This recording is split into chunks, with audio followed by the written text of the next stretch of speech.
Producer Adi Shankar has now purchased the filming rights for Duke Nukem from Gearbox Software. If this were 1998, I would be jumping for joy. Let's talk about this.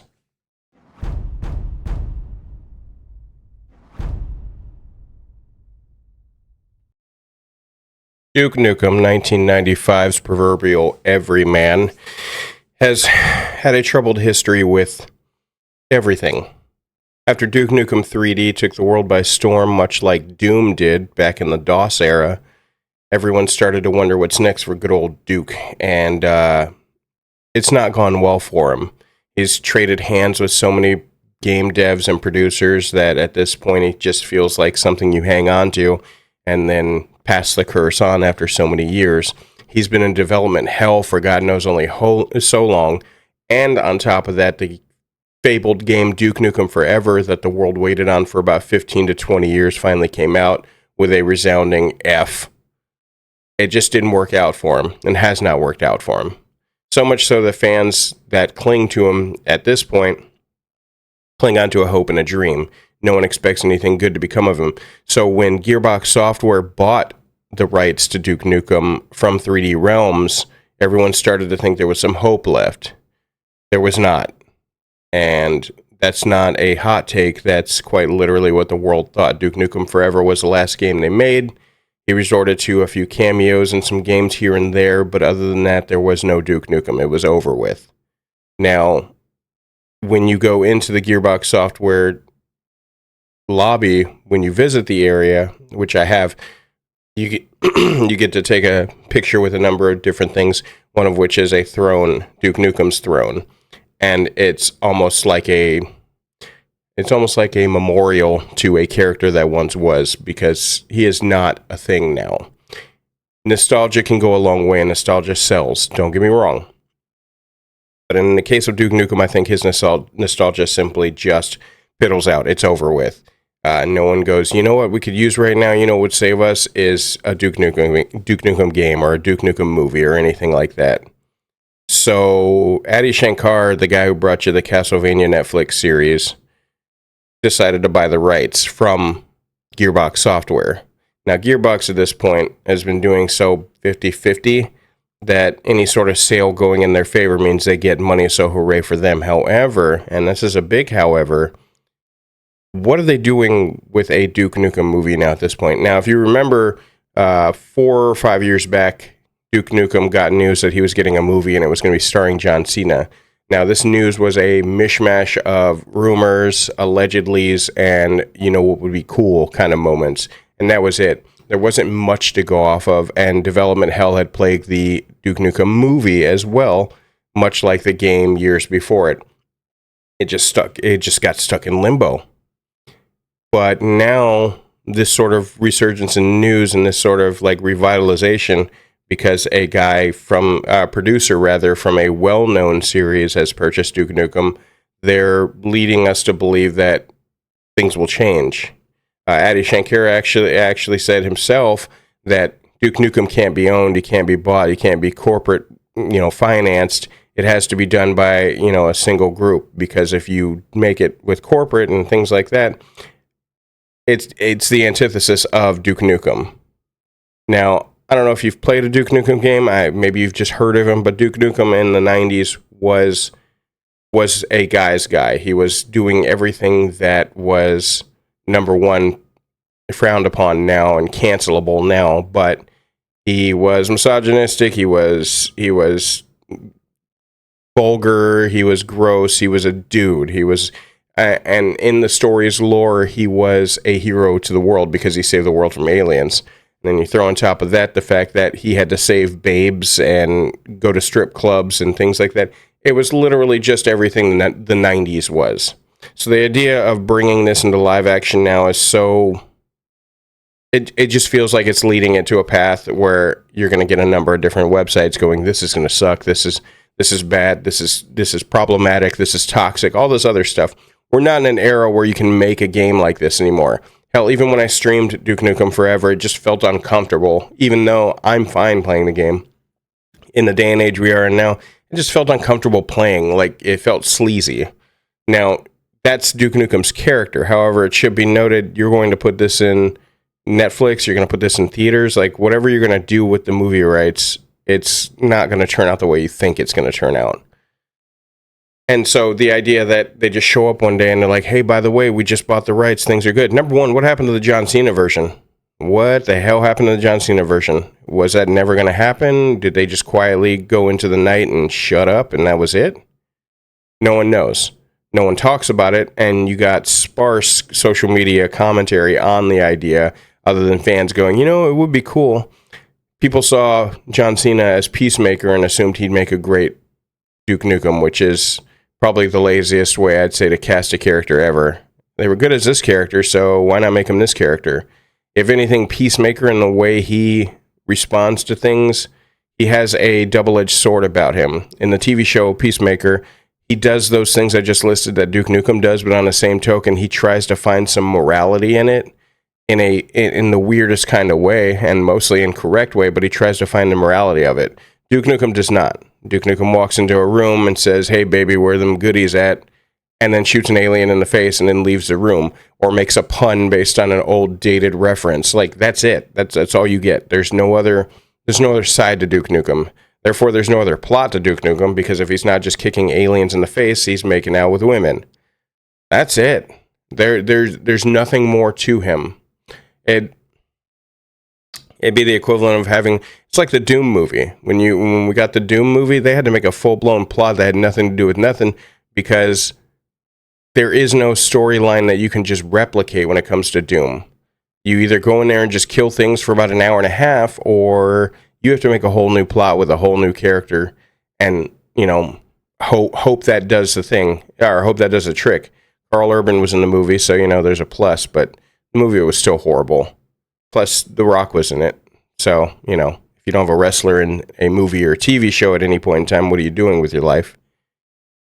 No one asked for this. No one, especially after Duke Nukem Forever, a lot of people just finally put it to rest. Now, a few diehard fans were in the background there going, yeah, we could use, you know, a Duke Nukem thing.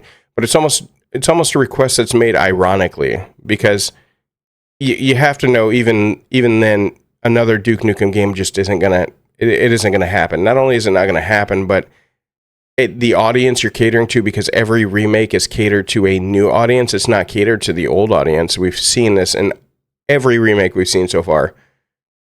What new audience are you going to find with Duke Nukem? Unless you turned it into a dark and gritty reboot and retelling of the story of Duke Nukem when he was a child, like, unless you're going to redesign the character from the ground up, who's this for anymore?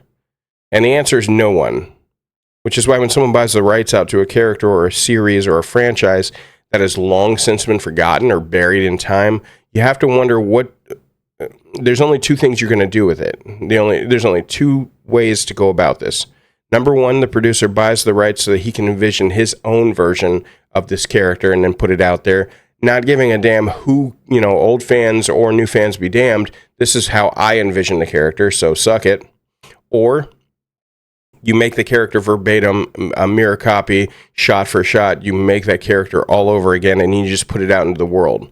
And we can see that's being done with, for instance, the Toxic Avenger. You've seen the trailer so far. It kind of runs along the same vein. Like, the movie is ludicrous in its own right, but so far that we've seen anyway in the trailers. But it's meant to be that way, and it's meant to be just as ludicrous as the plotline was in the 90s, and everyone gets a good laugh. Now, you can make and remake campy horror and comic heroes and things like that. You can make that for the modern day, no problem. But Duke Nukem is something else entirely. Duke Nukem is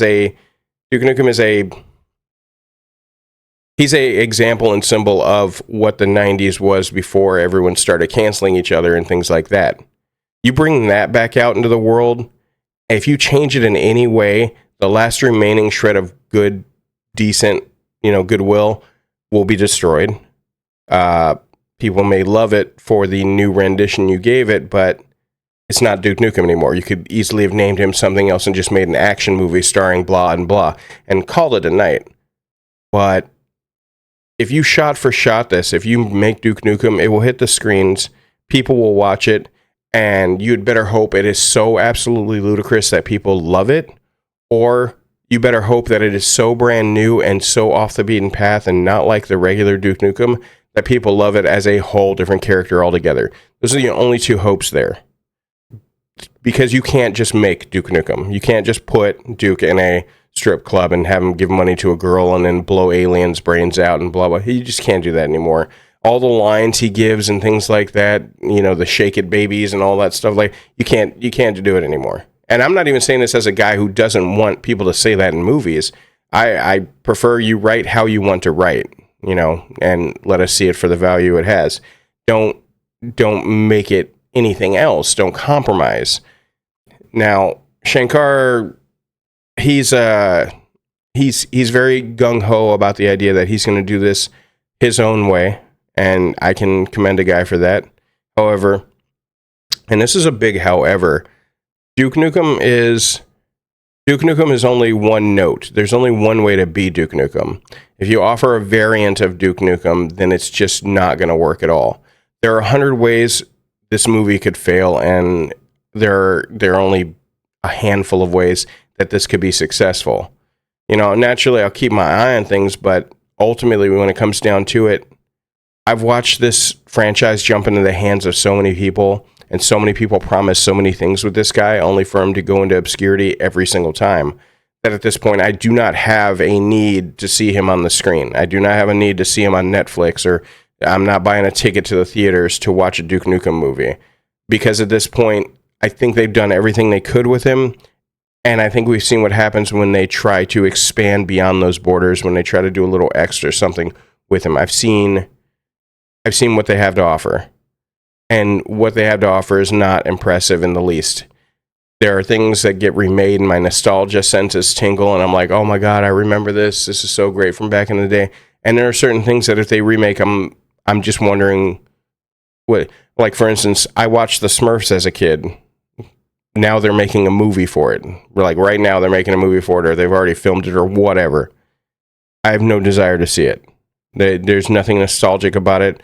I'm like, that's the Smurfs. Why did we make a movie? Who asked for this movie? And in making the movie, they made it literally to a new audience of kids. These new kids don't know anything about the Smurfs. Let's make a modernized version. That way we can capitalize on an old idea and not have to come up with a new one, and here you go. You can't do that with Duke Nukem. You just can't. If there was anything I've learned from Duke Nukem Forever, it's that once you attempt to do that, and once you attempt to modernize, people see right through it and they go, this is painful. Not to mention the gameplay and everything else fell through, but if you're just relying purely on, you know, storyline, for instance, like I always do, there's nothing they can do to modernize this that would make this more enjoyable. I don't know what they plan on doing ultimately. I don't know how many different instances you can put Duke Nukem in the hands of other people before eventually everyone's just like, okay, it's time to let it die, and they pull out the shotgun and they take it out back. I don't know.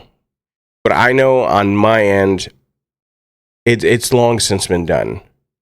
And so the shock value of mentioning an old name and saying it's coming back, that gimmick is dying as well. So you can't come in later and be like, hey, they're making a Biker Mice for Mars movie. You're not going to get me the way you used to get me 10 years ago, where I'm like, oh crap, I haven't seen that. Oh, let's do it. You know, it's not going to get me anymore. And I'm not going to be a sucker to that, because ultimately when it comes down to it, I have to sit through an hour and a half of that after I've paid for it. And you're going to think you were successful in baiting my nostalgia. I don't think so. I don't think this is a good idea. I don't think this is something that should happen. But it will, as most ideas do. And ultimately, when it comes down to, you know, getting a Duke Nukem movie or game, or just letting him die and rest in peace, it's one of the last franchises, even if they have mud on their face, it's one of the last franchises that Gearbox has. They're going to do something with it. They're absolutely going to do something with it. They already got Borderlands 4 coming out, and I feel like that's going to tank just as bad. Maybe not. I don't know. Their movie was already bad enough. Like, it's just a very turbulent time for Gearbox altogether. We'll see what happens, though. I don't know. What do you guys think? Personally, do you guys think the Duke Nukem rights being purchased over are going to be the best thing ever to happen to Duke? Do you think he's going to come back with a vengeance and we're going to get the Duke Nukem we deserve? Or do you think exactly as I do? No one asked for this. Let me know in the comments. I'm very, very curious. Let's discuss some things. In the meantime, shout out to everybody on my Patreon. Without you guys, I could not do what I am doing. If you like what I'm doing here, and if you like to get into the storylines, lore, and other news for games, swing on by. Like and subscribe. Much love to you guys, and I will catch you guys in the next video. Later.